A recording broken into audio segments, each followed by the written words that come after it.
Bienvenidos a Ideario, información para generar opinión desde Martínez de la Torre. Hoy se encuentra con nosotros un político que, si bien es aún joven, lleva ya un largo recorrido en esta historia de la política dentro del municipio. En años recientes he identificado ya con el Partido del Trabajo y actualmente es coordinador distrital de este. Y hoy nos va a platicar cómo son estas andanzas y también un poco sobre cómo se mueve el partido en esta temporada político-electoral. Y sin más, pues damos la bienvenida a Darío Fernando Suárez Mendoza. Muy bien, muchísimas gracias. Antes que nada, te agradezco la invitación a participar en este programa llamado Ideario, que lo he seguido a través de las redes sociales, en las plataformas en las que ustedes se publican. Y pues la verdad ya tenía cierto tiempo que quería yo estar aquí platicando contigo y con tu equipo. Pues sí, como lo dices hace un momento, llevo ya un rato aquí recorriendo en la política a nivel municipal, a nivel local y también pues a nivel tanto estatal como nacional. Desde muy joven me gustó la participación política porque considero que a través de la política nosotros podemos realizar muchísimas transformaciones en nuestro entorno. Entonces, ya siendo estudiante universitario, me postulé para ser presidente de los estudiantes en la Universidad Veracruzana y lo logré, ¿sí? Lo logré, fui consejero estudiantil en la Universidad Veracruzana en la Facultad de Ciencias de la Comunicación. Ya siendo consejero estudiantil, bueno, pues nos llaman a la participación política en un instituto político, decidimos participar y pues de ahí hasta el día de hoy seguimos participando de la política en Martínez de la Torre y a nivel estatal. ¿Tú eres de aquí de Martínez de la Torre? Sí, yo soy orgullosamente originario de Martínez de la Torre, para todos los que nos van a ver, originario de Martínez de la Torre, nací aquí en el año de 1985, somos martinenses. ¿Hasta que te fuiste a la universidad? Sí, hasta que me fui a la universidad. Bueno, he andado estudiando en otros lugares, también estudié un rato en la Ciudad de México, otra faceta de mi vida, porque tengo muchas facetas en mi vida, ¿verdad? Pero también estuve en el puerto de Veracruz estudiando y de ahí pues regreso aquí a trabajar un rato en el ámbito educativo, pero también ejerciendo todavía esta práctica política. Te comento eso de que te fuiste y vuelves a Martínez, porque hay muchos que a veces ven con desdén regresar a Martínez, ¿no? Cuando ya están en la carrera, entonces dicen, no, regresarme, como que ven como si fuera algo para atrás. No, para nada. Fíjate que yo considero que los que somos de Martínez de la Torre y que conocemos realmente Martínez de la Torre podemos realizar muchísimos cambios en este municipio. Es un municipio muy bello, reconocido a nivel estatal, a nivel nacional, incluso no sé si has visto por a través de las redes sociales, la gente ha compartido hasta segmentos de películas en donde mencionan a Martínez de la Torre. De hecho, acabo de ver una, no me acuerdo cómo se llama, pero donde le menciona al muchacho, ¿no?, que trabaja en hotelería. Ajá. Tú quieres escoger a dónde ir a trabajar, vas a querer irte a Martínez de la Torre. Exactamente, exactamente, es una comedia, es una película mexicana, sí. Es una comedia en donde mencionan al municipio y no por algo lo mencionan, ¿no? Es un municipio conocido, es un municipio reconocido a nivel nacional, a nivel internacional. Entonces yo no soy de los que piense que regresar a Martínez de la Torre signifique un retroceso. Al contrario, nosotros podemos realizar muchos cambios en nuestro municipio si nos lo proponemos. Digo, inicié muy joven en la política, ya no soy tan joven, ¿verdad? Pero nunca es tarde para poder hacer algo. Entonces, la participación política, considero que sí es importante. Hablando de la política, ¿cómo es tu acercamiento? Porque recuerdo que empezaste muy joven. Sí. ¿Cómo te acercaste a la política? Pues te lo decía hace un momento, cuando soy consejero alumno, obviamente los partidos políticos comienzan a ver en las universidades y ya siendo mayor de edad en los jóvenes pues comienzan a ver un potencial, ¿no? Entonces, siendo presidente de los estudiantes en la Universidad Veracruzana, se me acercan personas de un partido político, me invitan, ¿sí? Y yo con esta inquietud, ¿no?, de querer realizar o practicar la política, pues me acerco y comienzo ahí en Veracruz este ejercicio político.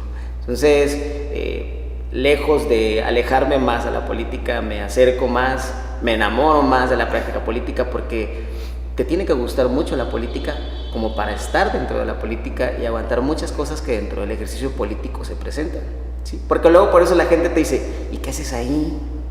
Hasta memes hay, ¿no? Sí, Hasta sí. hay memes de que dicen, ¿y qué haces ahí si no te dan nada? Otra vez Si te no vas a campaña y no te dan... Otra vez te vas a nunca la te toca. campaña, ¿no? Entonces, te debe gustar mucho la política para estar aquí. Y cuando a mí se me acercan y me preguntan si yo quiero participar, pues digo que sí, independientemente del color, la verdad digo que sí, y pues de ahí en adelante pues estoy aquí en esta política. Es independientemente del color, vamos a hacer... vienes de un partido, iniciaste en un partido donde yo lo veo así. Tal vez hace 20 años o más, era el único partido donde había formación de jóvenes dentro de la política. No sé, ahora ya el partido está en declive, está con riesgo incluso de perder su registro. Pero muchos empezaron en esos cuadros, ¿no? Era la escuelita en ese entonces, porque yo no recuerdo que el PAN tuviera una escuela de cuadros juveniles abierta, porque yo veía muchos chavos de varias localidades en esos grupos. En algún punto incluso te comentaba hace unos minutos, también por ahí estuve un tiempo metido en esos grupos, pero ahí se inicia. Y estuviste un largo periodo como una figura juvenil dentro del Revolucionario Institucional. ¿Cuánto tiempo estuviste ahí? Fíjate que qué bueno que retomas esta historia, porque dentro del instituto político en el que estoy ahora no es un secreto, ¿verdad? De dónde yo vengo o en dónde comienzo a practicar mi vida política, y jamás se me cerró la puerta por eso.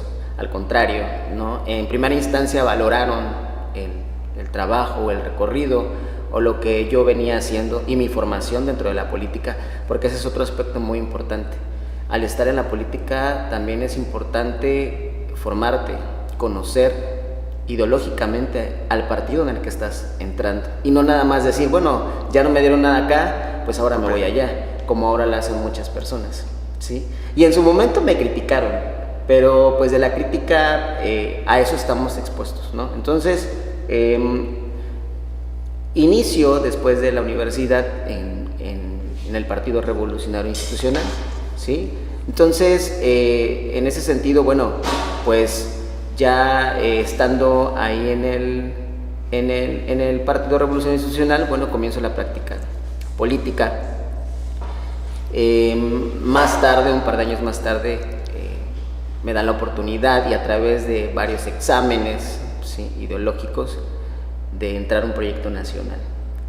Y fíjate qué contradictorio de que los políticos priistas en Martínez de la Torre, en lugar de decir, bueno, un joven está destacando a nivel nacional, un joven martinense está destacando a nivel nacional.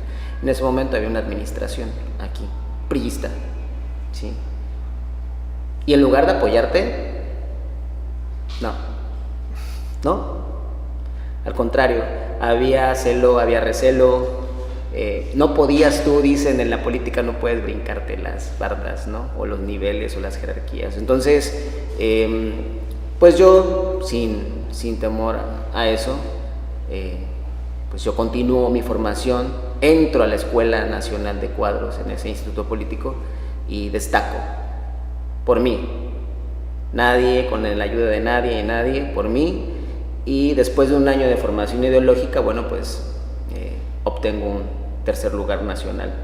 De 500 jóvenes de todo el país, yo logro el tercer lugar nacional de la formación ideológica. Entonces, eso, en lugar de ser un reconocimiento para mi municipio, ¿verdad? Castigos. Pues no representó nada. En ese momento en donde todavía había dentro de ese partido político grandes políticos que ejercían la política, válgase la redundancia, aquí en Martínez de la Torre, pues no representó nada, ni una felicitación, ni una llamada para decir, oye, queremos platicar al respecto de lo que tú lograste, nada.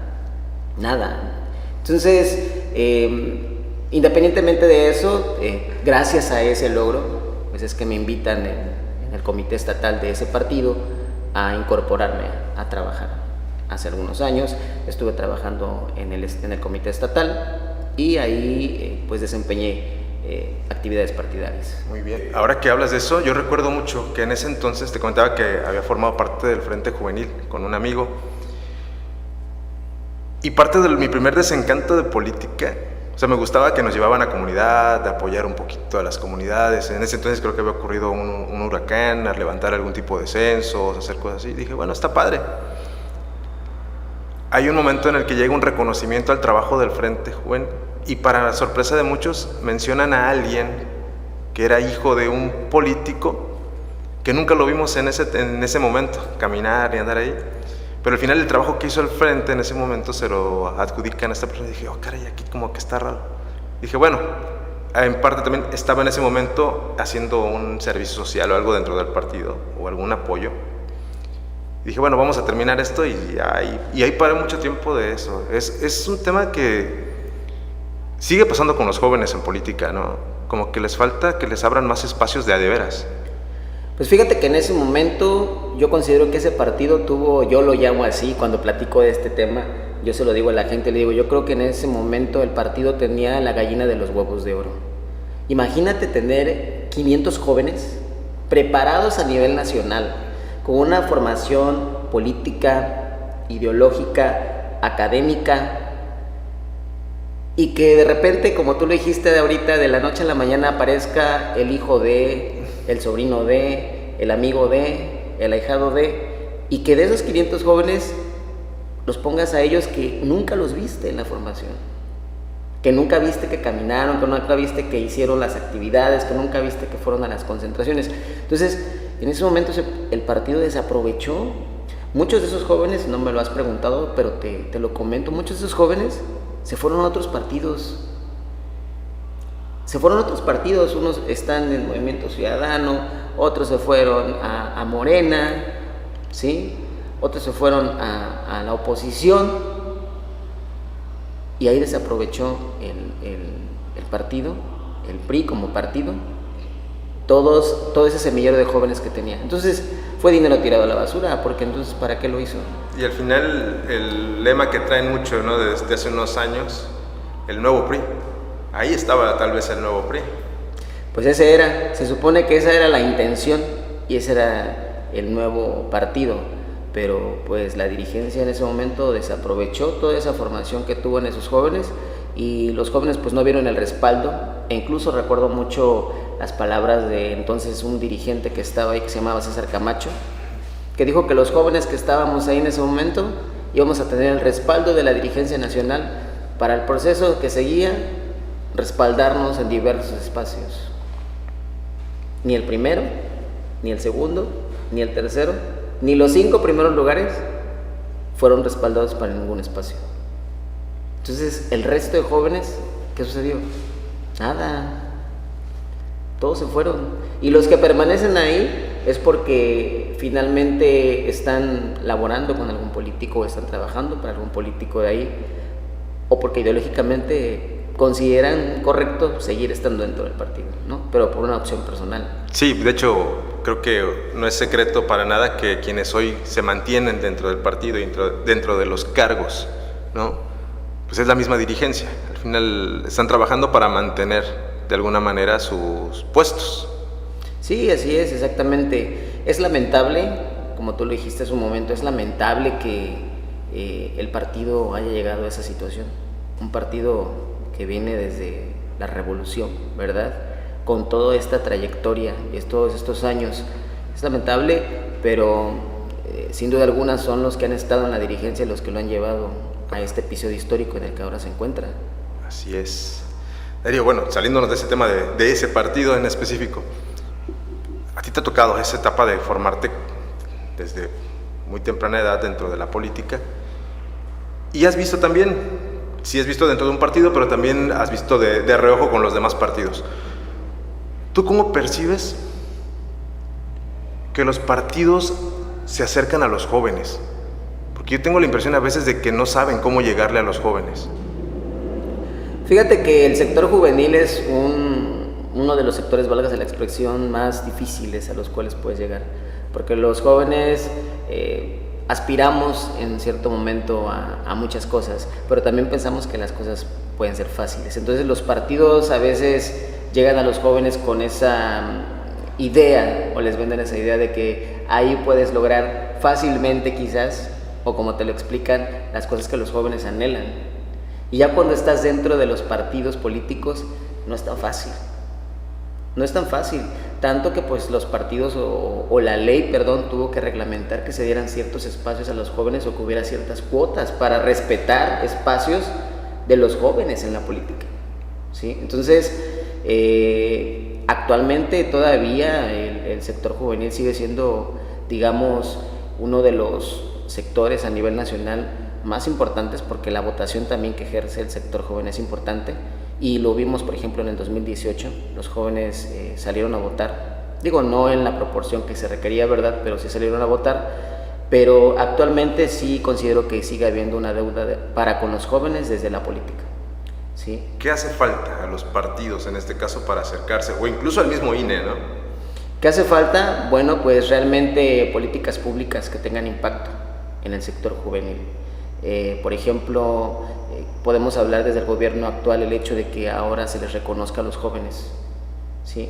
No como se les mal llama, ¿verdad?, de ninis que ni estudian ni trabajan, y ya por ahí vemos que las campañas ya están utilizando ese programa social para modificarlo en caso de llegar al poder, ¿no?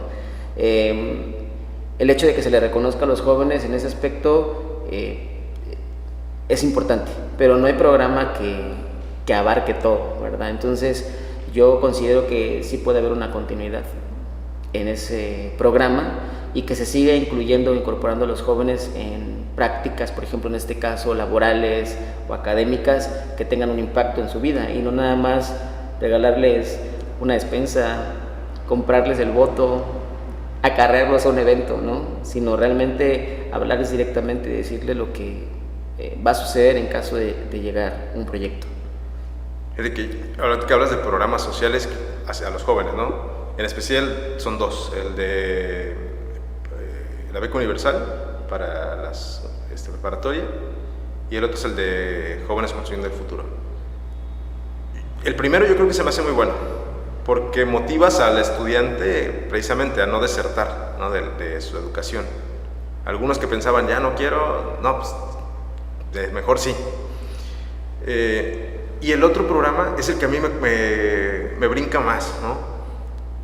Porque digo, de todo el grupo de jóvenes que están dentro del programa, ¿en qué proporción sí se están sacando provecho de esto? No provecho económico durante el año que tienen permitido, sino que están aprendiendo, ¿no?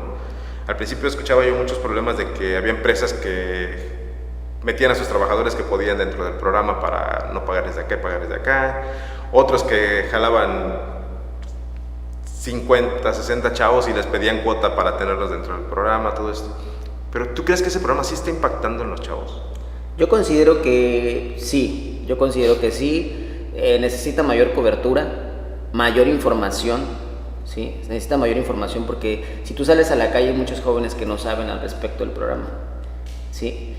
No saben al respecto del programa o no saben cómo registrarse en el programa y no hay quien les ayude o les apoye para el registro de ese programa. Entonces yo considero que sí es necesario informarles más y decirles, oye, en tal lugar van a realizar el registro de los jóvenes, o va a haber una jornada masiva de los jóvenes que quieran incorporarse, porque todo al parecer es en línea.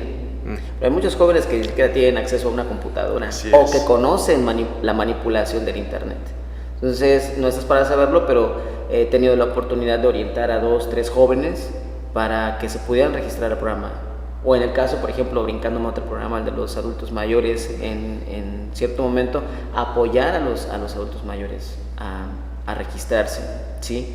Porque de eso se trata también la práctica política, de que puedas apoyar a la gente, ayudarle en el momento en el que pues la gente lo necesite.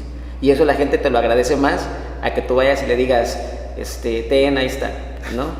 Y vota por X candidato, ¿no? Entonces, yo creo que el ejercicio político es importante, y esa es otra cuestión que a los jóvenes se les tiene que decir, que practiquen la política, porque si te das cuenta o platicas con los jóvenes no les gusta la política, o tienen un mal concepto de la política, y siempre les digo, es que no es la política, son los políticos. Exacto. ¿Sí? Yo les decía, una frase que he repetido en nuestros programas es, política no es una mala palabra, es lo primero que tenemos que aprender, ¿no? Le damos un mal uso a veces, pero no es mala.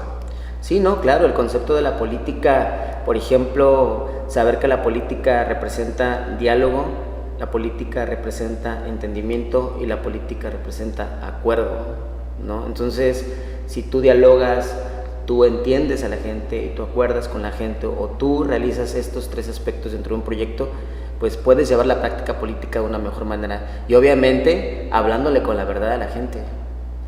Y en ese sentido deben de estar construidas las propuestas de campaña de los candidatos, que sean propuestas viables y aterrizables, y no nada más propuestas que las hagas porque quieras endulzar a la gente el oído para que vote por ti, ¿no?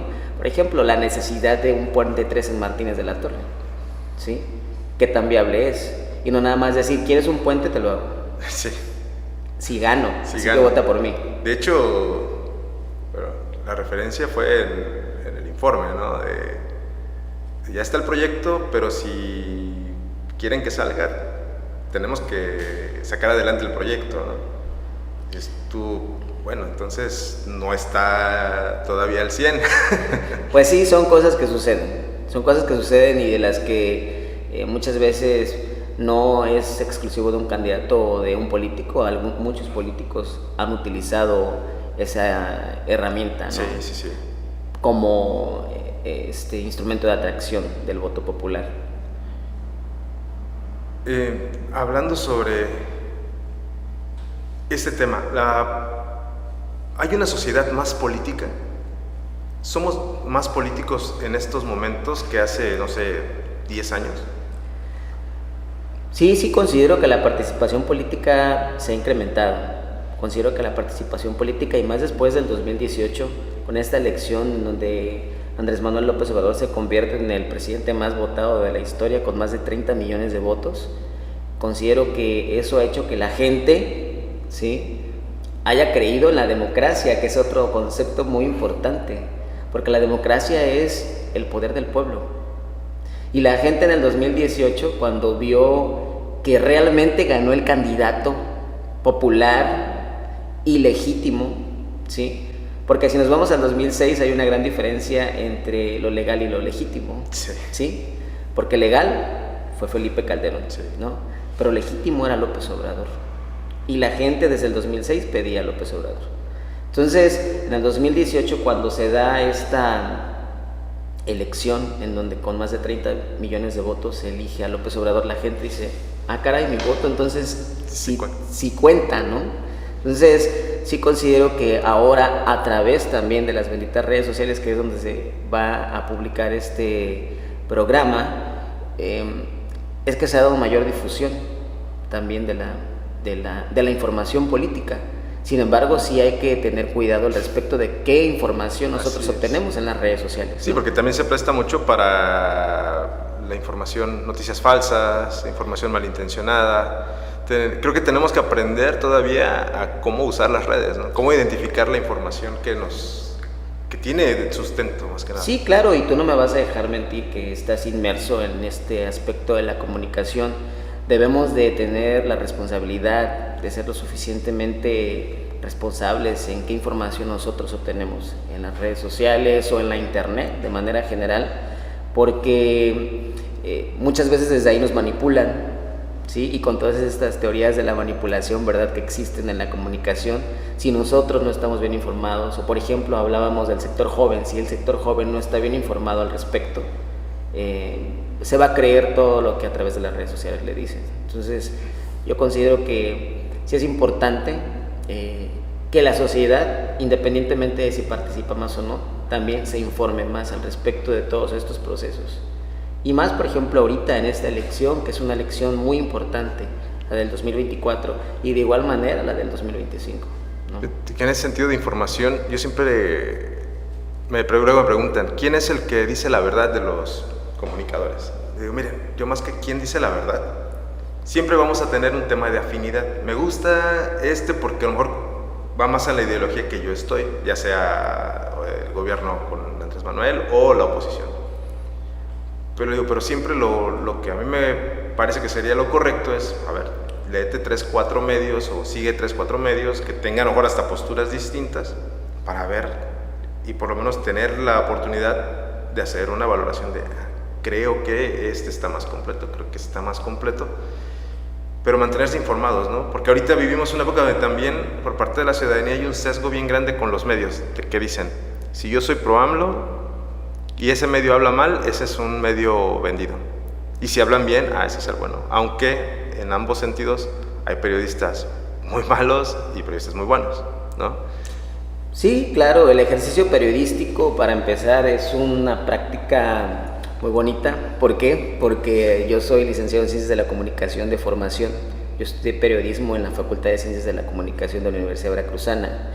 Y sin duda alguna sabemos que existen diversas formas, ¿sí?, en que los periódicos o los portales informativos se conducen. Cada uno tiene su forma de realizar el ejercicio periodístico y de anunciarse también a través de las plataformas. Pero lo que sí hay que tener dentro del periodismo es ética. Sí. ¿Sí? Es algo que dentro del periodismo se nos ha olvidado a los comunicadores, la ética. ¿Sí? Y por ejemplo, podemos verlo a través de las plataformas y sin decir medios, ¿verdad? Te topas con una nota en un portal y te vas a otro y es la misma nota, con la misma estructura, el mismo encabezado, el mismo formato, y te vas a otra y es la misma nota con todo el mismo formato, y así te vas a 10 y las 10 publican lo mismo. ¿Eso qué te dice? ¿Eso qué te lleva a pensar? Que a todos esos 10 portales les pagaron por publicar esa nota. Sí. ¿No? Entonces... Y es la realidad. O sea, es una parte que yo he tenido en estas semanas. Hace unos días salió por ahí una foto donde salgo en esa foto y está la diputada local, Adriana. Y digo, bueno, a veces sería muy complicado ponerme a explicarle a la gente qué opina en la nota, cómo funcionan los medios al final, ¿no? Yo creo que al final pues subsistimos ¿por qué no?, de la información oficial, como durante muchos años. Una cosa es, a ver, yo tengo un acuerdo económico para publicar tu información, los boletines, incluso Presidencia de la República tiene convenios con medios a nivel nacional para que publiquen la información oficial, ¿no? Pero debo tener la responsabilidad también de repente podemos dar margen a la crítica, ¿no? Lo malo es cuando te vas de lleno a venderte, pero al final es la parte que digo, la gente como que le hace falta o nos hace falta hacerles ver cómo es que funciona un medio para subsistir, y un periodista, que ahorita más que medios hay mucho periodista. Sí, claro, entiendo que muchos de los portales subsistan, ¿no?, de la información oficial, pero eso te da un sesgo también, porque entonces, ¿cómo creerle al medio que puede publicar algo que realmente esté en contra de lo que le está pagando, ¿no? Esa es una cuestión que pues por ahí me preguntaban también ciertas personas, ¿no? Entonces, y que yo también pienso. Por eso es que actualmente, que estoy dentro de la política, hice una pausa al ejercicio periodístico, ¿sí? ¿Por qué? Porque yo dentro del ejercicio periodístico soy una persona crítica. Y dentro de la política también. Por eso es que nos ha costado, ¿sí? Sí. Porque muchas veces no estamos de acuerdo, o no estoy de acuerdo, y eso me sucedió en el anterior instituto político. No estoy de acuerdo en cómo se lleva el ejercicio de la política. Nada más porque ellos lo establecen. O porque así es la línea que dicen, ¿no? Entonces, pero así es la democracia. Sí, así es la democracia también cuando las personas pensamos diferente, y más dentro del ejercicio político. Fíjate que yo siempre he pensado que dentro de cualquier empresa o instituto político o muchas situaciones de grupo, generalmente les dan más coba a los que, digamos, aplauden nada más, ¿no? Pero muchas veces yo he dicho, les hace más, beneficia más a alguien que tenga ese grado de crítica, porque te ayuda a de repente abrir los ojos y decir, oye, creo que tal vez tiene razón, en esto estamos mal, ¿no? Siempre hace falta ese toque de crítica. Fíjate que algo de lo que me gusta del Partido del Trabajo, digo, es independientemente también de todas las críticas que pueden existir, que nos dan esa apertura.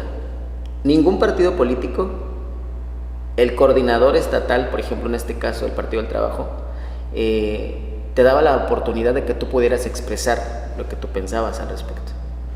Y en el Partido del Trabajo todos los martes, nuestro coordinador estatal, el licenciado Vicente Aguilar, nos da la apertura. Y él está ahí, nos brinda 3 horas a toda la gente que quiera subir. Es un taller en donde se habla de política, en donde se habla de liderazgo, en donde se habla de democracia, en donde se habla de poder, porque esa es otra cosa. Sí. Y por eso estamos en la política, por el poder. La búsqueda del poder. Claro, nos estaríamos engañando si dijéramos que estamos en la política por ayudar a la gente. Y el que diga que está en la política por ayudar a la gente, está diciendo una mentira. Porque si tú obtienes el poder, es a través del poder que tú puedes hacer eso, que tú anhelas. Pero si no obtienes el poder, ¿cuándo lo vas a poder hacer? Y al final una de las metas del poder es preservar ese poder. Claro, aquí lo que debes aprender o lo que nosotros debemos de tener en cuenta es qué uso le damos al poder, ¿sí? Porque muchos políticos han utilizado el poder para enriquecerse, lo han utilizado para influencias, lo han utilizado para ciertas cuestiones que nada tienen que ver con el beneficio de la gente, ¿no? Entonces por eso la gente se ha desencantado de la política, por ese ejercicio que le han hecho los políticos y ese daño que le han hecho a la política. Y no dudo, digo porque estoy hablando de políticos en general, que pueda haber políticos que realmente obtienen el poder y lo utilizan en beneficio de la gente, porque sí los hay, ¿no? Pero en general esa es la imagen que se ha dado a la ciudadanía de la política, y por eso la ciudadanía no quiere participar. Por eso luego le preguntas a la gente con respecto al voto y te dice, ¿para qué voy a votar? Si siempre son los mismos. Sí. ¿Y qué está sucediendo en este distrito? ¿Qué está sucediendo? ¿Acaso no hay más gente valiosa en los partidos políticos? ¿Acaso no hay más mujeres? ¿Acaso no hay más hombres? Fíjate, ¿acaso no hay más jóvenes? Fíjate, así como se han establecido cuotas para mujeres, para jóvenes, para adultos mayores, para personas con discapacidad, para personas de la comunidad LGBT y todas esas acciones afirmativas que se han implementado en la política de nuestro país, así también hubiera de haber ciertos, pues no digo límites, ¿verdad? Porque la ley no es para eso, pero sí ciertos preceptos que coadyuvaran en que no sucediera esto que se da, en que llega un familiar y después al siguiente es el otro familiar y después repite el del anterior y después el otro familiar, o sea, y ya llevan como 20 años ahí. Tenemos 2 grupos fuertes, ¿no? Más allá de resultados que ya se han perpetuado en alguna manera. Digo, y no le voy a poner nombres a ese ejercicio, ¿sabes por qué? Porque la gente que nos pueda estar escuchando va a decir, eso sucede acá, eso sucede aquí, sí, eso sí, sucede en Zacatecas, lados. eso sucede en Tabasco, en todos lados de nuestro país sucede, ¿sí? Y eso dice, bueno, pues es libertad, claro, es libertad para unos, pero es un candado para otros que quieren participar. Y viene el desencanto. Claro, es como si tú me preguntas con respecto a cuestiones como la reelección, ¿sí? La reelección sí puede ser un beneficio para unos de continuar ejerciendo su ejercicio político, pero es una traba para otros que quieren aspirar a ese cargo público, ¿sí? Entonces, son muchas cuestiones que dentro de la política pudiéramos tocar y platicar ahorita, pero que sí han como empañado este ejercicio que sin duda es muy bonito. La política a mí me gusta. Pues se nota, amigo, para el tiempo que llevas haciendo esto y sin necesariamente tener un cargo, ¿no? Así como tal, es porque te gusta. Y vemos mucha gente, no sé si sea que estén enterados de política, pero por lo menos que cuando vienen las épocas electorales, los ves entusiasmados y los ves puestos para apoyar a los candidatos y todo esto, ¿no? No es el nivel de política óptimo, tal vez, pero existe ese tipo de personas, ¿no? Que están hechas para moverse en estas temporadas. Sí, y digo, con respecto a lo que comentabas un momento, también se puede dar, ¿verdad? que dentro de una familia no nada más haya un político. A lo mejor hay otro político y 2, 3 políticos dentro de una familia, ¿no? Pero que se reconozca el trabajo, ¿sí? Que se reconozca que el papá o el hijo o el tío o el hermano pues viene caminándole dentro del partido político para llegar a un cargo, ¿sí? Pero si de la noche a la mañana aparece el ahijado, ¿verdad? Y ya lo quieres poner en el cargo, pues eso es lo que no se vale. Sí, ¿no? y han sonado muchos, en estos últimos meses ha sonado mucho, así de personajes, ¿no? Que el sobrino de el diputado, del alcalde, del primo. Y luego otra cosa que sucedió dentro de nuestro país en la política fue que comenzaron a colgarse mucho de la fama o de personas famosas, ¿no? Pues estuvimos aquí en Misantla caminando al Paquita la del barrio, sí, en procesos anteriores, pero la gente tampoco busca eso ya. Sí. Porque si no, Paquita la del barrio hubiera sido diputada. Sin ningún problema, pero pues ya sí. Tuvimos también como diputadas a Carmelita Salinas en su Exacto. momento, hay actores, y creo que hay personajes de la farándula tal vez que tienen idea de política o que participan de otra forma, pero muchas veces vemos que llegan los que son como más mediáticos, sin ser necesariamente gente preparada para la política. Sí, y que sin duda desempeñan su trabajo político de la mejor manera. O sea, hay no sé, actores, actrices, sí, que han llegado al cargo político y que han dejado un poquito de lado su carrera para desempeñar ese cargo y hacerlo de la mejor manera, ¿no? Y pues digo, eso es de reconocerse. Darío, vamos un pasito atrás. ¿Cómo es tu llegada al PT? Esa es una parte que yo, a lo mejor dentro de la historia me perdí. ¿Cómo llegas al PT y por qué al PT?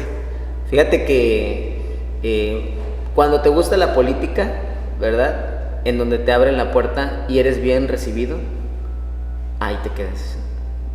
Y yo salgo contextualizarte, salgo del partido anterior porque como joven inquieto, ¿verdad? Decido aspirar a un cargo de elección popular, allá me cierran la puerta, pues yo rebelde, ¿verdad? Me atrevo y demando, porque demandé. Sí, demandé.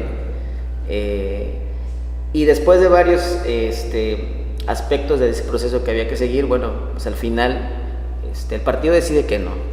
Entonces yo dije, yo ya no me voy a estar desgastando aquí, ya no me quieren en este partido, en donde supuestamente los jóvenes son personas de la sociedad a las que hay que reconocer, y decido renunciar a la militancia. Entonces me dediqué a mi trabajo en el aspecto educativo, y más adelante por otro amigo es que se me da la invitación a entrar al Partido del Trabajo. Si tú me preguntas si yo en algún momento pensé estar en el Partido del Trabajo, no lo pensé. En ese momento no pensé en ningún partido, pero ahí estaba la invitación. Y digo, si está la invitación de entrar a un partido político donde puedes realizar esto que te gusta, pues la aceptas, ¿no? Entonces acepté, me invitaron a conocer al dirigente estatal, a nuestro coordinador, ahora el Liceo Vicente Aguilar. Él me extiende la invitación también para entrar al partido, de manera muy cordial, me explica cómo se da esta cuestión en el Partido del Trabajo, de la vida interna, y finalmente yo acepto estar en el partido, realizar ciertas tareas partidistas, y ya después de cierto trabajo que realicé, bueno, pues ya me invitan a conocer a las personas que estaban aquí en el municipio, en el Partido del Trabajo. Ahí es donde conozco al maestro Enrique Capetillo, descanse en paz, ¿verdad? Un político conocido aquí en Martínez de la Torre dentro del Partido del Trabajo. Y bueno, comienzo a empaparme de la práctica política al interior de este partido y cómo es que se lleva a cabo, ¿no? Así es como llego al Partido del Trabajo. Aproximadamente tiene 3, 4 años aproximadamente. Fíjate, yo pensé que había pasado más tiempo desde que entraste. Es lo que mucha gente me dice, pero no, aproximadamente 3, 4 años llevo. La primera campaña en la que yo estuve en el Partido del Trabajo fue la anterior, donde contendió el profesor Enrique Capetillo a la Diputación Federal, y que estuvimos ahí apoyándole. Esa fue la primera campaña. Y pues ahorita pues estamos también sumados a los trabajos que hay que realizar como coordinador distrital en esta zona, ¿verdad? Apoyando en lo que se puede a nuestros candidatos. Y lo que viene también. Llegando ya a este punto, ¿cómo ves el proceso político electoral de este año? ¿Cómo va? ¿Cómo avanza? ¿Y cómo está trabajando el PT? Bueno, pues el Partido del Trabajo está sumado, ¿verdad? A todos los candidatos que ya iniciaron, porque ya inició la presidencia de la República, ya iniciaron las senadurías, ya iniciaron las diputaciones federales. Estamos a la espera de los tiempos para que inicien las diputaciones locales y la gubernatura. Pero pues antes de todo eso, pues tú viste todo el proceso de cómo se dio este revuelo al interior de la izquierda, en donde pues hubo contendientes o aspirantes, ¿verdad?, a la presidencia de la República y en el Estado y también en los distritos. Pero nosotros como estructura estamos sumados, ¿verdad?, en los municipios en donde tenemos representación. Tenemos ya, o la encomienda de nuestro coordinador estatal es el acercamiento a cada uno de los candidatos, independientemente del partido por el que hayan sido nominados, ¿sí?, a ese cargo de elección popular. Entonces, pues ya, por ejemplo, en el caso de Martínez de la Torre ya hubo un acercamiento con nuestra candidata, nuestra amiga Mónica.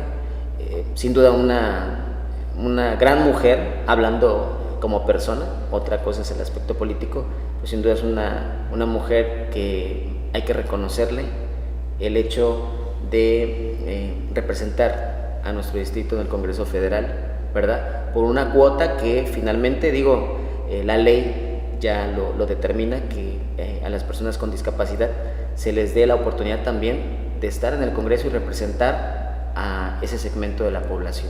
Creo que es importante, esas cuotas son importantes siempre y cuando vayan acompañadas de ese compromiso, ¿no?, de la persona a trabajar, no nada más por cubrir cuotas, que muchas veces era lo que sucedía. Sí, claro, y por eso es lo que sucedió con respecto al sector de las mujeres, ¿no?, que pues luego nominaban mujeres y al cuarto para las 12 la cambiaban por el hombre, ¿no? Entonces la ley sí tuvo ahí que estar muy pendiente, o los partidos políticos, de que eso cambiara, y por eso después se da también lo de mujer-mujer, hombre-hombre, ¿no? Entonces, pero yo estoy a favor de que se den estas cuotas. Consideraría que pudiera ser la realidad otra si nuestra sociedad fuera diferente en el sentido del respeto y respetar, sin que hubiera un marco normativo que lo estableciera, respetar que las personas con discapacidad, las personas LGBT, las mujeres, los jóvenes, los indígenas, tuvieran acceso a participar, ¿sí? Porque la ley por derecho nos lo da. Sí. Por el simple hecho de ser mexicano. Exacto. Pero ¿qué había sucedido? No se respetaban a las mujeres, no se respetaba espacios para los jóvenes, se daba todo esto que no se ha acabado, ¿verdad?, pero que continúa, el amigazgo, el compadrazgo, el noviazgo y todo eso. O incluso cuando comenzaban a darse esas cuotas de estos grupos, yo recuerdo que había personas que decían, no, es que yo pertenezco a la comunidad tal o al grupo tal, aunque no lo pertenecían, pero lo usaban para poder registrarse en una posible candidatura. Bueno, pues eso es algo que pues no tendría que darse, ¿verdad? No tendría que darse, y por eso ahora el Instituto Nacional Electoral pide ya ciertos documentos que avalen y que comprueben que realmente perteneces, por ejemplo, a la comunidad indígena. Uh-huh. Sí, por ejemplo, lo veíamos en el caso de Papantla hace poco, ¿no?, en donde había por ahí cierta discrepancia con la reelección del candidato, pero que al parecer ya se subsanó, ¿sí?, y que veía yo por ahí unas publicaciones en donde ya había el INE avalado, ¿sí? O también sucedió en otro estado de la República con una mujer saxofonista que había sido dañada en su rostro con ácido, ¿no? En donde creo que al parecer ahorita en este proceso está aspirando, se le había bajado de la candidatura porque cambió de domicilio, y la ley dijo, no, sabes qué, espérate, ella cambió de domicilio porque corría riesgo su vida, no porque ella quisiera, ¿no? Y al parecer también ya se le reintegró. Entonces, eso es algo que, lejos de que pudiera sorprendernos de manera negativa, pues es algo positivo, el hecho de que la ley realmente esté haciendo su trabajo, ¿sí? Y de que tengamos este marco normativo que permita a todos estos segmentos participar y ejercer esos cargos y esa representación de esos sectores. Y hay mucha polarización y mucha crítica de la sociedad al respecto, ¿no? En el sentido de que, y ella si es eso, ¿por qué está ahí? Y él si es eso, ¿por qué está ahí? ¿No? Porque la sociedad, bueno, muchas veces la gente así piensa, pero estos segmentos de la población necesitan también tener su representación. Y, por ejemplo, otra cosa que decía nuestro compañero Gerardo Fernández Noroña, ¿no? Es que la sociedad así está compuesta, así está integrada. ¿Por qué le vas a negar un acceso, por ejemplo, a las mujeres si las mujeres ahí están, a los jóvenes si ahí están? O como mencionabas tú hace un momento, que Carmelita Salinas estuvo ahí, ¿no? Y mucha gente estaba, enfurecida de que a Carmen Salinas le dieran, pero finalmente Carmen Salinas tenía una trayectoria de años en el cine, ¿sí? Y como se lo hubieran dado, porque creo que al parecer fue plurinominal, ¿verdad? Pero fue un ícono del cine mexicano, ¿no? Entonces ya desempeñó su papel como diputada, y así nos podemos encontrar ahora ciertos congresistas que cada uno tiene su representación en la sociedad. Muy bien. Pues en este proceso, ¿cómo consideras o qué tan importante consideras el papel del Partido del Trabajo dentro de la coalición? Muy importante, y qué bueno que llegas a ese punto, porque podemos darnos cuenta que la sociedad actualmente, o la ciudadanía, digamos, que es la que ejerce el voto, que tiene mucha afinidad con el proyecto de la Cuarta Transformación, piensa que la Cuarta Transformación simplemente es un partido, y no. En este caso, por ejemplo, en la coalición Juntos Sigamos Haciendo Historia, a nivel federal, son 3 partidos los que estamos contendiendo, apoyando el proyecto de la Cuarta Transformación, el segundo piso, dicen por ahí, ¿verdad? Entonces, de igual manera hay otra situación o otro proyecto al interior de la Cuarta Transformación que se llama el Plan C, ¿sí? Y votando solamente por un partido no se va a lograr el Plan C, ¿sí? Porque bien sabemos que ningún partido puede tener más de 300 legisladores al interior del Congreso, ¿no? Pero para sacar las reformas que se requieren y que el presidente López Obrador considera que son necesarias, se requieren alrededor de 334. Que es la famosa mayoría calificada. Mayoría calificada, exactamente. Y si ningún partido puede tener 300, entonces votando por un solo partido no vas a obtener la mayoría calificada. Y eso es lo que hay que explicarle a la gente, ¿sí? Porque luego dicen, hay que votar por este partido nada más, este partido nada más, este partido nada más, ¿sí? Y eso es lo que platicaba, por ejemplo, hace unos días con quien ahora nos va a representar nuevamente en el Congreso. Aquí está el Partido del Trabajo, y a través del Partido del Trabajo podemos obtener más diputados para obtener esa mayoría calificada. Y por ejemplo, lo vengo platicando ya con vecinos, con amigos, y ¿sabes qué me dicen? No lo sabía, yo por eso iba a votar por ese partido, ¿no? Si pongámosle nombre, por eso yo iba a votar por Morena, pero oye, si voto por el PT también apoyo al presidente, o también apoyo el proyecto presidencial, o también apoyo a Claudia Sheinbaum, o en este caso en el distrito Moni, claro. Ya les explico, mira, esa es una coalición. Si tú votas en la boleta por el PT, es para Mónica, es para Claudia, es para este candidato, ¿no? Que incluso este año creo que se modifica la boleta para que ya no aparezca los 3 partidos juntos, ¿no? O sea, sí habría que explicar más, porque ahora ya vienen, antes eran los 3 partidos juntos y se repartían esos votos. Y ahora ya cada partido tiene su casilla única, hasta donde tengo. Fíjate que lo que mencionas, eso se llevó a cabo en el proceso electoral pasado en el Estado de México, lo cual considero no está mal, pero por ejemplo en el caso de que vayan separados es donde hay que más informarle a la gente. Sí, porque ellos van a cargar hacia un solo partido, sí. Y los otros los van a dejar de lado. Exacto. Sí. Y entonces hay que explicarle a la gente, a ver, ¿quieres apoyar el proyecto de la Cuarta Transformación? Mira, lo puedes hacer de esta forma, ¿sí? Obviamente los que estamos por el Partido del Trabajo vamos a pedir el voto para el Partido del Trabajo, ¿sí? Y los que están en el Partido Verde van a pedir el voto para el Partido Verde. Pero por ejemplo, este segmento de acá, que es el partido, ¿verdad?, hegemónico, ellos no explican esa situación, ¿sí? De, ¿sabes qué? Mira, si votamos todos para acá, no vamos a lograr eso. Y quizás ni siquiera quienes están promoviendo el voto tienen esa parte clara. Me refiero a las personas que están haciendo el trabajo de casa en casa. Sí, por eso el Partido del Trabajo, y eso es lo que se les viene explicando a nuestros coordinadores municipales, a los coordinadores del distrito, a los coordinadores de las diferentes, digamos, coordinaciones que existen al interior del Partido del Trabajo, mujeres, diversidad sexual, transporte y todo eso, porque así se conforma, jóvenes. Tenemos hasta un hashtag ya, que se llama sin el PT no hay plan C, ¿no? Entonces estamos moviendo ese hashtag y eso viene también desde nivel nacional. Sin el PT no hay plan C. Y los del verde pueden decir también, sin el verde no hay plan C. Porque todos, si queremos que gane, bueno, pues todos queremos ganar, pues votamos por ese partido entonces. Pero no se va a lograr realmente lo que es necesario, sí, que es la mayoría calificada para poder sacar todas esas reformas. Entonces, en lugar de estar apoyando al presidente votando por un solo partido, le estamos poniendo un candado para que no puedan sacar la reforma. Sí, el freno lo están poniendo la misma alianza. Y no nada más al presidente que ya va a salir, al presidente, sí, que viene durante los primeros 3 años de gobierno.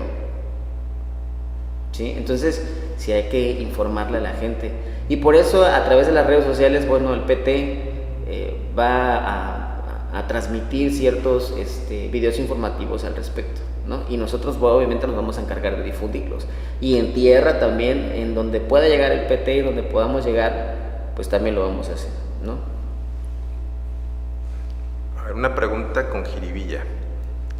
Precisamente hablando sobre el plan, la necesidad que maneja Morena y la coalición sobre el plan C. ¿Qué tan importante o tan peligroso puede ser que un grupo tenga esa mayoría definitiva? ¿Qué tan bueno es? Hablando de que, por ejemplo, tenga un grupo la mayoría calificada. ¿Que tenga la mayoría calificada? Bueno, pues eso depende también de la responsabilidad de quien ejerce la política o ejerce ese cargo, ¿no? Y que realmente todas estas modificaciones o todas esas reformas que se vayan a implementar a través de obtener la mayoría calificada, pues tengan un impacto y un beneficio en la población, ¿no?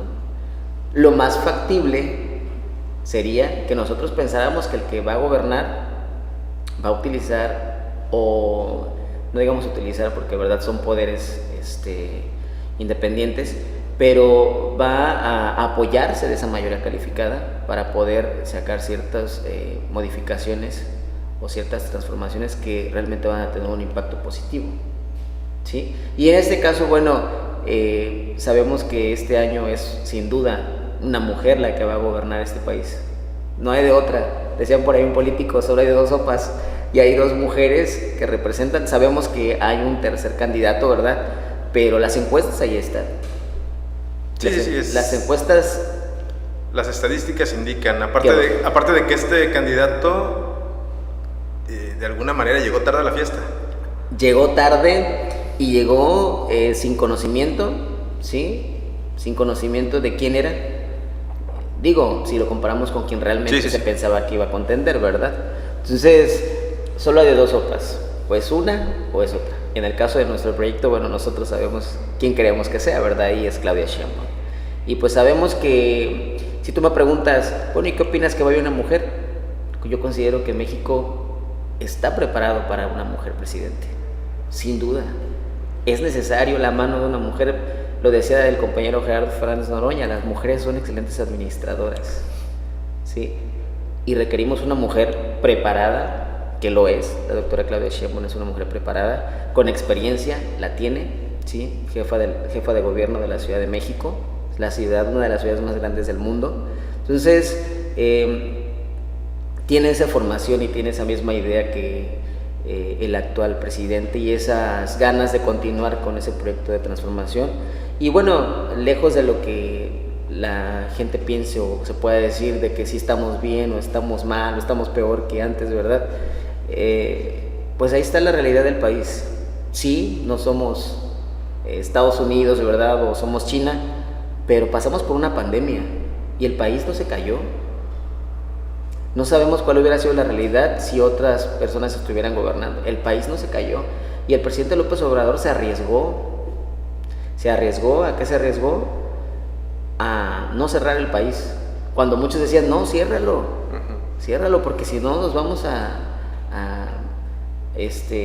contagiar más, ¿no? Sin duda, pues se arriesga. Esta cuestión de no cerrar, pues hace que la economía siguiera con un dinamismo, ¿verdad? Que soportara 2 años, ¿no?, de pandemia. Y bueno, pues la economía ahí está, el tipo de cambio ahí está. Digo que también no nada más habla de que México esté bien, sino de que también Estados Unidos a lo mejor esté atravesando por un proceso de estancamiento económico y eso haga que su moneda se debilite, ¿sí? Pero se han llevado buenas acciones y yo considero que el hecho de estos programas sociales que se están entregando a la gente están surgiendo efecto. Yo considero que han tenido impacto, están teniendo impacto. A los jóvenes, por ejemplo, los ves en la escuela.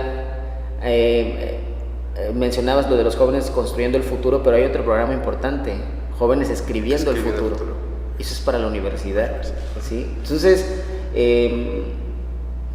hay cosas que se han hecho bien, sin duda faltan muchas cosas por hacer y la misma doctora Claudia Sheinbaum lo ha externado en sus propuestas, en continuidad o en cambio, ¿sí? De repente yo he escuchado los anuncios en la radio, uno en el transporte público, en el coche, va escuchando los anuncios y escuchaba un par de propuestas.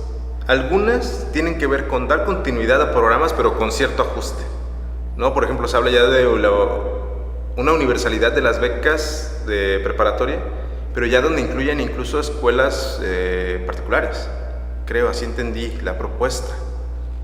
Fíjate que escuché algo al respecto y si es así, lo aplaudo. Lo aplaudo porque yo estoy dentro de la práctica educativa en el ámbito de lo particular. Y si tú escuchas hablar a esos jóvenes, ellos te preguntan, ¿y nosotros por qué no? O sea, ¿hay estudiantes de primera y estudiantes de segunda o cuál es la diferencia? A lo mejor se podría pensar que porque ellos tienen o sus papás tienen el poder adquisitivo como para pagar una escuela de ese tipo. Aunque en realidad muchos de esos estudiantes son de clases no tan favorecidas, pero que los papás hacen el esfuerzo por mandarlos a esa escuela. Y por ejemplo, si nos vamos al programa de los adultos mayores, el programa de los adultos mayores, a diferencia del gobierno anterior o el sexenio anterior, cambió y ya no es una cuestión de necesidad, sino una cuestión de reconocimiento al trabajo del adulto mayor en la construcción de la sociedad que hoy tenemos. Entonces, ¿por qué entonces el de los jóvenes no puede cambiar a que se les dé un estímulo a los jóvenes por continuar el estudio independientemente si es una escuela pública o es una escuela privada? Claro. Pero a lo mejor, y yo le digo a los jóvenes, ¿verdad?, que me lo preguntan, a lo mejor es una cuestión de presupuesto, ¿sí? Yo les digo, a lo mejor, o quizás es algo que se va a dar paulatinamente, pero que ahorita el país no está como para hacerlo, ¿no? Entonces, puede ser eso o puede ser otro factor, pero sí, yo consideraría que sería un reconocimiento o sería un acierto el hecho de que se implementara que también cubriera ese programa a los estudiantes de las escuelas particulares, en todo caso, ¿no? Yo les escuché eso, como que dar continuidad con cierto ajuste. Y también otro ajuste que escuché fue precisamente el tema de seguridad, que hablaba de que sí, hay que tener como que ese lado humano, pero también hay que castigar, ¿no? Ella propone, creo que sí, hay que castigar a quienes deban ser castigados. Pues claro, es como lo establece, pues así lo establece la ley. Porque se va mucho la crítica a lo de la frase de abrazos no balazos, ¿no? Sí, fíjate que luego a mí luego me lo preguntan los estudiantes, vecinos o amigos y me dicen, oye, ¿tú qué piensas de lo de que dice el presidente de abrazos no balazos? Y a veces yo considero que la gente se toma las cosas muy directas, ¿no? Y no necesariamente el presidente lo está hablando en ese sentido. A lo mejor lo habla en un sentido retórico. Es como cuando sacó un libro hace un par de años o hace unos años, al inicio de su administración al parecer, y él hablaba de la felicidad, ¿sí? Y él decía, no es que es necesario que seamos felices. Y la gente se reía, ¿no? Pero yo te pregunto a ti, ¿acaso realmente no es importante que seamos felices? La felicidad es sumamente importante. Claro. Por ejemplo, y si en el ámbito educativo nosotros diéramos las clases para que el alumno fuera feliz o que la gente sea feliz, los jóvenes sean felices, otra cosa sería, y no nada más verlo como una cuestión de que me voy a sentar porque tengo que aprender, ¿no? Y eso se lo comentaba yo a los estudiantes, ¿no? El contrastar nuestro sistema educativo con el de otras naciones, ¿sí? Que tienen un reconocimiento a nivel mundial, a nivel internacional, como un estándar de primer mundo, y revisas su plan de trabajo de clases y se centran más en el aspecto humano que en el aspecto, digamos, académico, científico, y sin duda alguna son potencia en ese ámbito, ¿sí? Pero porque se centran primero en otro aspecto. Entrevistaban en un video que yo veía hace unos años a una maestra y ella decía, si el alumno quiere jugar, hay que dejarlo jugar, ¿sí? Por ejemplo, aquí en una escuela, si tú dejas o pones al alumno y le dices, agárrame esa escoba y bárreme ahí, ¿no? El alumno un ratito le va a decir, el maestro me puso a barrer. ¿Cómo? Y mañana viene el papá y te dice, oiga, ¿cómo es que puso a mi hijo a barrer? Y hay países como, por ejemplo, Finlandia o Dinamarca, en donde su sistema educativo contempla unas materias que se llama administración del hogar. Y a los alumnos los ponen a aprender qué hacer desde la casa. Desde lavar trastes hasta planchar la ropa. Sí, porque es otra mentalidad. Sí, y son procesos también que ellos tuvieron que llevar largos, pero también con sistemas educativos que exigen más. Para empezar a la formación docente, ¿no? Yo digo, aquí critico mucho la cuestión docente de los años en los que tuvimos estas, ¿cómo se puede decir? Jerarquías o monarquías dentro de la educación que permitían entrar al hijo por ser hijo sin tener vocación, ¿no? Sí, mira aquí cómo se puso la gente cuando les cambian los libros de texto. Cuando no necesariamente el libro de texto, es lo que te da todo, o le da todo al alumno, ¿no? El libro de texto simplemente es una guía. Y el maestro desde ahí es el punto de partida para lo que tiene que enseñarle al alumno. Ahora, por ejemplo, el nuevo sistema educativo, el nuevo modelo educativo de la nueva escuela mexicana, te pide que contextualices el conocimiento. Y te dice, no lo agarres como te lo mandan desde la Secretaría de Educación Pública. Agárralo, hazlo tuyo, contextualízalo y de esa forma enséñaselo a tus alumnos. Y otra cuestión, ahora haz partícipe al alumno. No nada más digas de aquí para allá, vienes de allá para acá. Yo creo que en gran medida el primer paso es cambiar o mejorar la forma de educar a los docentes. Cambiarles de repente las estrategias de trabajo, las estrategias de enseñanza propiamente, ¿no? Sí, claro, y por eso se da toda esta cuestión de los consejos técnicos escolares, que muchos docentes también por ahí los critican y hasta los mismos docentes se sumaron a la lluvia de memes y todo eso, ¿no? Pero sin duda alguna, si tú lo ves desde otra perspectiva, el hecho de que le den al docente un día para que nos podamos sentar a dialogar y a socializar todas las problemáticas, situaciones que se puedan presentar al interior de la institución educativa son fundamentales. Yo creo que, al menos en mi experiencia, también yo decía mucho eso, necesitamos, sí, está bien lo técnico, lo que tenemos que hacer en papel está muy bien, pero a mí me gustaría de repente más escuchar qué situación tienes con tus alumnos, ¿no? Y cómo podemos ayudar a esa situación en específico. Yo lo veía así, ¿no? Pero bueno, era a veces como que te lleva más tiempo la cuestión técnica. Sí, sí, claro. Fíjate que cuando se cambia esta nueva escuela mexicana, supuestamente se iba a eliminar más esta cuestión de los consejos técnicos escolares. Hasta el momento no se ha dado. Continúa la misma cantidad de consejos alrededor del año. Pero pienso que paulatinamente así va a ser, ¿no? Y a la par de eso también te mandan estrategias. Por ejemplo, ahorita la estrategia esta de si te drogas te dañas. Y que la tienes que echar a andar en las escuelas y que tienes que dialogar con los alumnos y que tienes que darle, por ejemplo, a los alumnos dentro de tu clase, si es necesario, los ves que se están durmiendo 10 minutos o una pausa activa. O sea, todo eso es un conglomerado de acciones que considero que van a tener repercusión o están teniendo repercusión en los alumnos que se están formando a partir de ahora, porque sin duda también los jóvenes no son los mismos que hace 20, 30, 40 años, ¿sí? Los jóvenes han cambiado y de igual manera la ley ha cambiado, ¿sí? Para esos jóvenes. Entonces yo no veo mal el nuevo modelo educativo, no lo veo mal, la nueva escuela mexicana no la veo mal, hay ajustes que hay que hacerse, ¿sí? Pero si hay un seguimiento a largo plazo puede ser algo benéfico y se van a ver los resultados. Eso es lo que, para allá más o menos iba el comentario de esta continuidad con ciertos ajustes, ¿no? Porque generalmente siento que el país se estanca en muchas áreas porque tienen proyectos un gobierno y en el siguiente lo tiran todo para empezar algo nuevo. Y yo creo que incluso en sexenios del mismo partido, no se ha dado continuidad a proyectos educativos, a proyectos económicos, a proyectos culturales, a proyectos incluso hasta deportivos, vamos a decirlo. Fíjate que yo imparto una materia que se llama Estructura Socioeconómica de México. Y es una materia muy bonita. Y habla al respecto de lo que tú comentas, ¿no? Y hace una diferencia entre México y Estados Unidos. Y de cuántos modelos ha tenido México económicos y de cuántos modelos ha tenido Estados Unidos. Que desde su formación hasta ahorita es el único. ¿Sí? Eso hablando de modelos económicos. Si hablamos de programas de gobierno, como es lo que tú estás diciendo, de que llega un gobierno y cambia, llega otro gobierno y lo que empezó el otro ya no lo hay. Eso es algo que sucede en nuestro país. Sí. Y que, por ejemplo, en otras naciones como Estados Unidos, no, llega el mandatario y se sienta en lo que hay y le da continuidad, a lo mejor y modifica ciertas reglas de operación, pero no el programa o el proyecto como tal.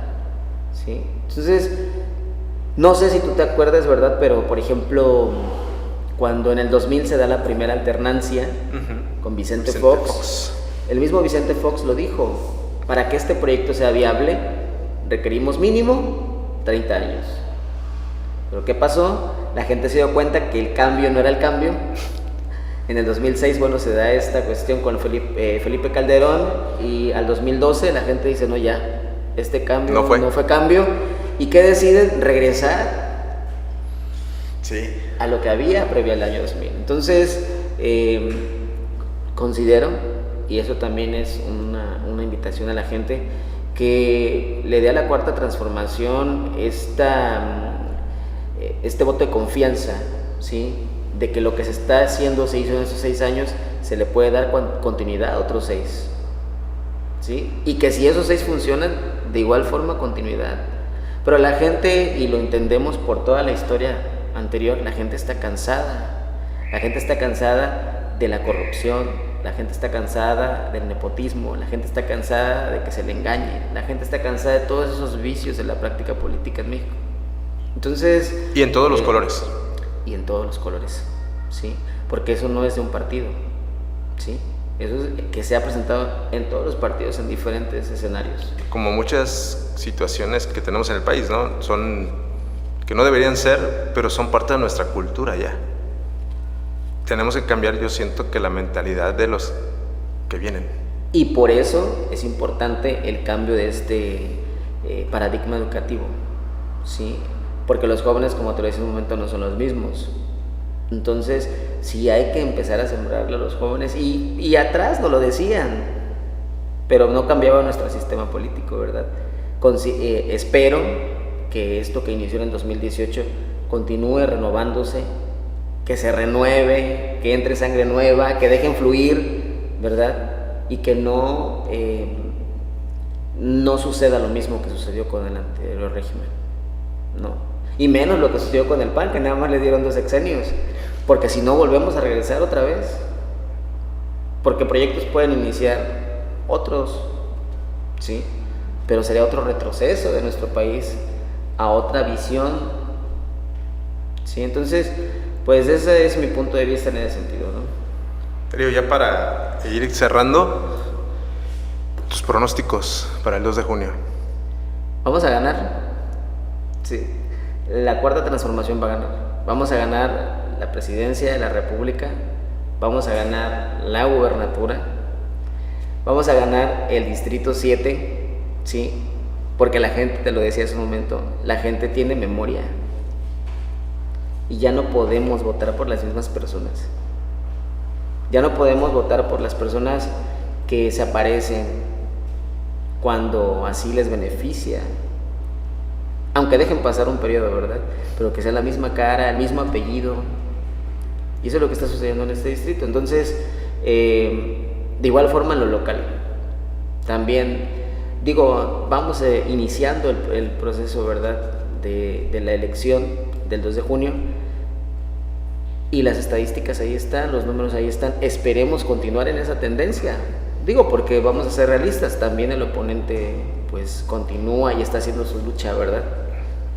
Pero la gente tiene memoria, como te lo dije, y la gente se ha dado cuenta también de lo que está sucediendo en nuestro país. Darío, ¿tú crees que existe exceso de confianza en la coalición? No creo que exista exceso de confianza. Yo creo que se sabe lo que se ha hecho. Yo creo que se sabe lo que se ha trabajado, ¿sí? Porque si tú me preguntas desde cuándo inicia una elección, la elección no inicia cuando inicia el proceso electoral. Y eso es lo que los políticos piensan. Sí.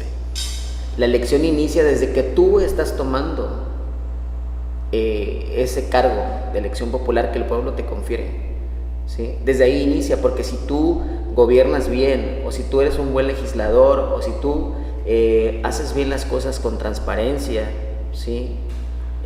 Con inclusión, y le hablas a la gente con la verdad, y realmente la ciudadanía ve un impacto en su entorno, entonces la gente te vuelve a dar ese voto de confianza.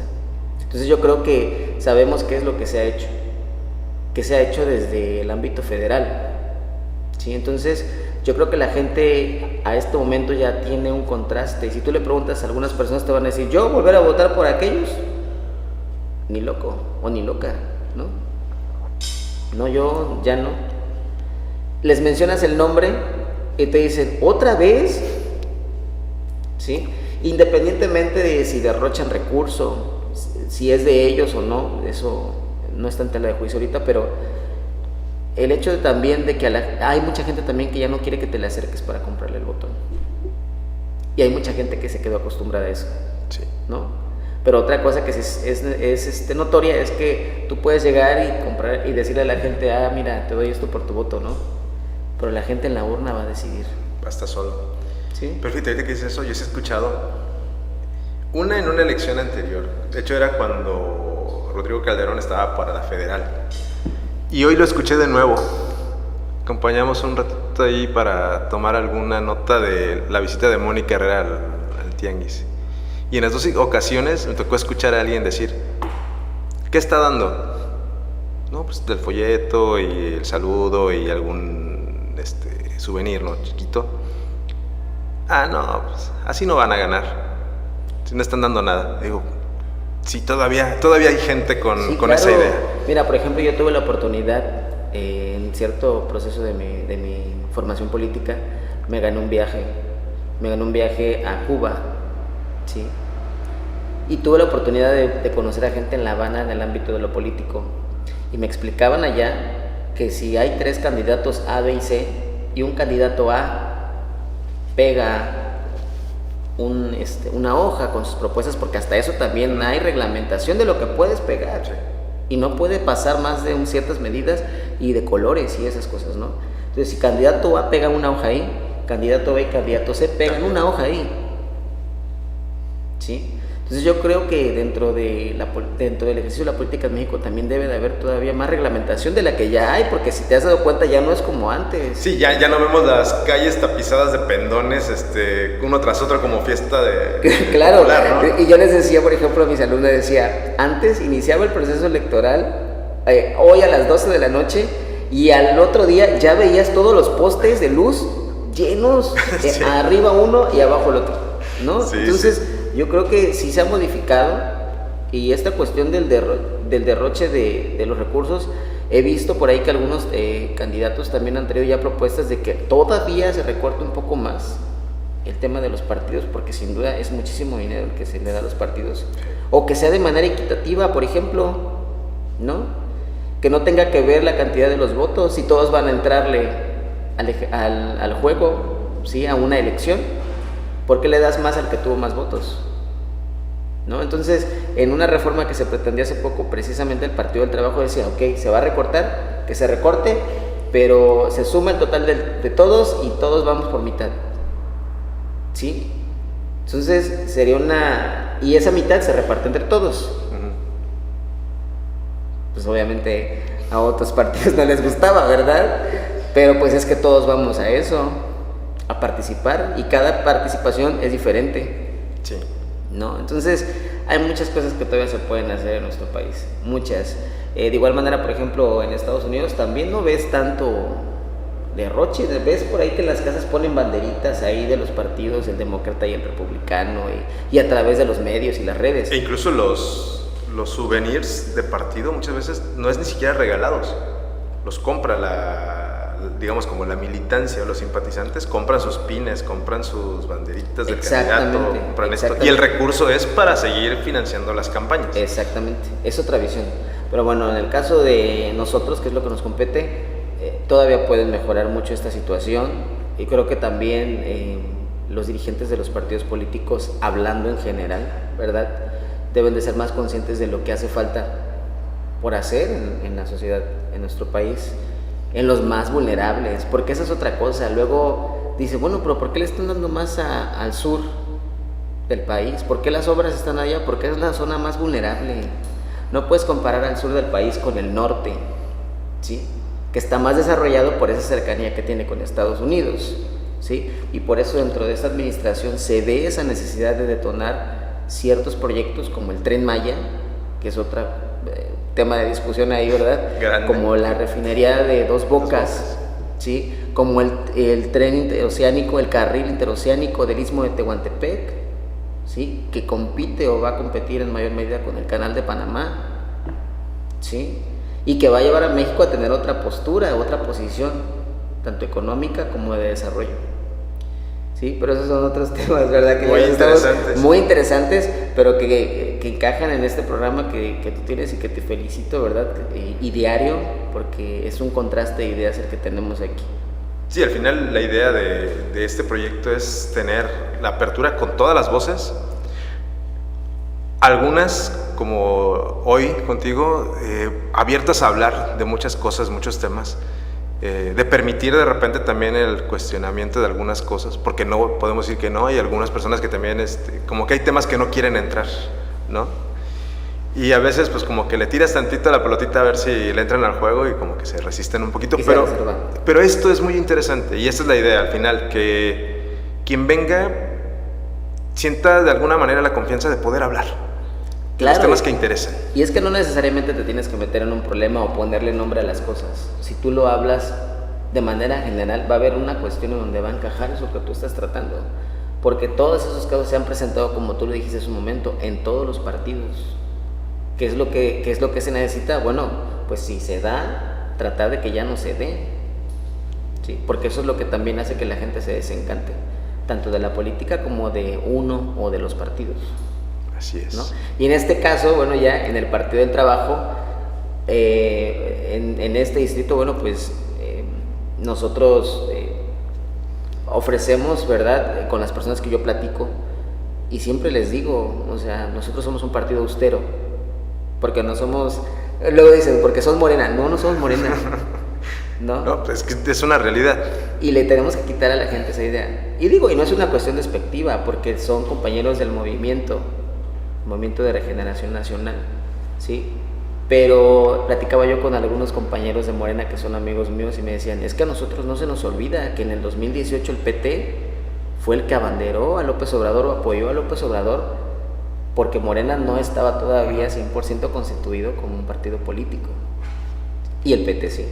Entonces eso es lo que no se nos debe olvidar, o no se le debe olvidar a los compañeros que están del otro lado del movimiento, que el PT aquí está, el PT existe y subsiste, porque por ejemplo en la elección pasada no teníamos registro como partido estatal.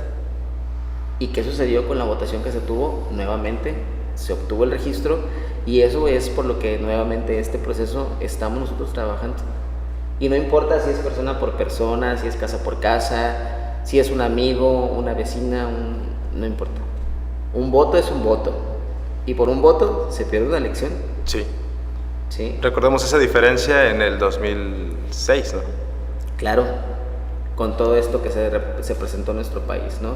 Pero finalmente queda la historia, ahora ya es gobierno y lo que compete a la ciudadanía y a lo que invito a la ciudadanía es a que voten las mujeres, que voten los jóvenes, los hombres, la gente con discapacidad, los adultos mayores. En el voto no se diferencia a nadie, ¿no? El voto cuenta de persona rica, de persona pobre, no hay diferencia, ¿no? Y pues que salgan a votar el 2 de junio. Sin temor. Sin temor. Porque hay quienes están dando ya mensajes de meter miedo a la gente, ¿no?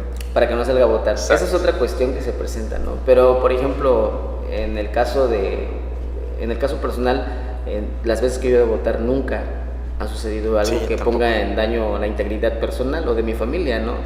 No dudo que haya lugares en el país que el día de la jornada electoral se presenten ese tipo de situaciones, pero que también ya son características de esas entidades que se presentan, ¿no? Entonces yo espero que el 2 de junio sea una fiesta democrática en México, que la gente viva, y fíjate, eso es algo bien importante, que la gente viva esta fiesta democrática en donde por primera vez se le va a dar a la mujer, o se le va a conferir a la mujer la confianza de tomar las riendas de este país, y que nos tardamos. Y probablemente también del Estado.